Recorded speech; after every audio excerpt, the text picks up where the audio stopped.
জীবনে আঘাত আসাটা পার্ট অফ লাইফ, আর সেগুলো হাসি মুখে পার করাটা আর্ট অফ লাইফ।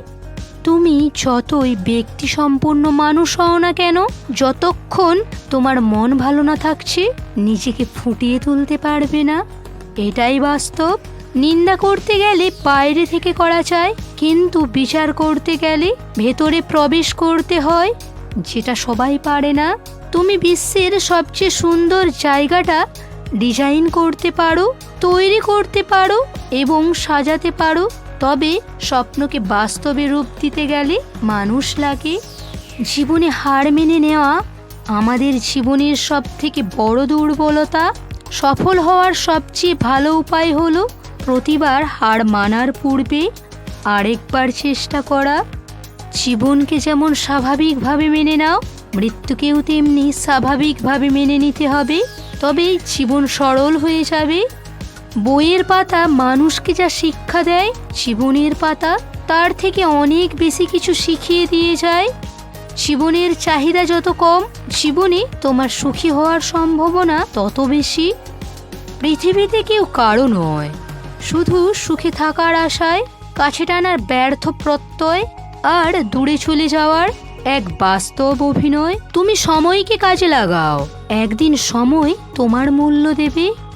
যেখানে পরিশ্রম নেই সেখানে সাফল্য নেই, কারণ সাফল্য এবং পরিশ্রম একে অন্যের পরিপূরক। স্বপ্ন তাকে নিয়েই দেখা উচিত যে শুধু স্বপ্ন দেখাবে না, স্বপ্নগুলো বাস্তবেও পূর্ণ করবে। বাস্তবতা আদর্শের সাথে খাপ খায় না, তবে তা নিশ্চিত করে। যে নিজেকে ঠিক রাখতে পারে না সে নিজের জন্যেও যেমন বিপজ্জনক, তেমনি অন্যের জন্যেও বিপজ্জনক। কি হবে জীবনে এত পারফেক্ট মানুষ খুঁজে, যদি সেখানে ভালোবাসাই না থাকে? তার থেকে ভালোবাসার মানুষ খোঁজো, জীবন পারফেক্ট হয়ে যাবে। বাস্তবতা কল্পনার অনেক কিছুই ফেলে দেয়। যে ব্যক্তি বিজ্ঞানকে অল্প জানবে সে ব্যক্তি নাস্তিক হবে, আর যে ব্যক্তি বিজ্ঞানকে ভালোভাবে জানবে সে অবশ্যই ঈশ্বরে বিশ্বাসী হবে। যোগ্য ব্যক্তিরাই সমালোচিত হয় আর সমালোচনা করে অযোগ্য ব্যক্তিরা। জীবন যতক্ষণ আছে বিপদ ততক্ষণ থাকবেই। তুমি যদি গরিব হয়ে জন্মাও তাহলে এটা তোমার দোষ নয়, কিন্তু যদি তুমি গরিব থেকে মারা যাও তাহলে সেটা তোমার দোষ। তুমি যদি সর্বোচ্চ আসন পেতে চাও তাহলে তুমি সর্বনিম্ন স্থান থেকে শুরু করো। বাস্তবতা নিছক একটি মায়া, যদিও এটি খুব স্থায়ী।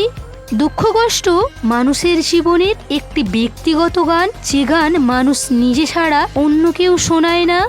মানুষ যখন সাফল্যের দ্বারস্থানে এসে পৌঁছায় তখন বেশিরভাগ মানুষেরই প্রিয় মানুষটি হারিয়ে যায়, তখন তার কাছে সাফল্যের আর কোনো দাম থাকে না। বন্ধুরা, ভিডিওটা কেমন হয়েছে অবশ্যই কমেন্ট করে জানিও।